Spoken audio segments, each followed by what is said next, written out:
অবশেষে বাংলাদেশের মাটিতে পা রাখলেন পাকিস্তানের বিশ্বখ্যাত গায়ক রাহাত ফাতে আলী খান।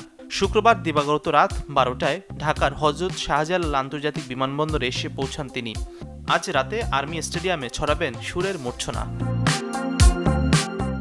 রক স্ট্রাটা ও অর্থহীন ব্যান্ডের সাবেক গিটারিস্ট মিনাজ আহমেদ পিকলু মারা গেছেন।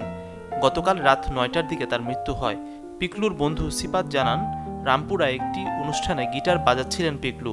সেখানে হঠাৎ অসুস্থ হয়ে পড়লে তাকে স্থানীয় একটি ক্লিনিকে নিয়ে যাওয়া হয়। সেখানে চিকিৎসক তাকে মৃত ঘোষণা করেন।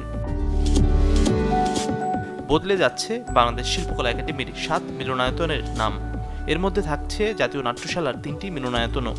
শিল্পকলা একাডেমির মহাপরিচালক সৈয়দ জামিল আহমেদ নামকরণের বিষয়টি জানিয়ে বলেন, জাতীয় নাট্যশালার প্রধান মিলনায়তনের নাম হবে আলাউল নাট্যালয়, স্টুডিও থিয়েটারের হবে চন্দ্রাবতী নাট্যালয় এবং এক্সপেরিমেন্টাল থিয়েটার হলের নামকরণ করা হচ্ছে সেলিম আল দীন নাট্যালয়।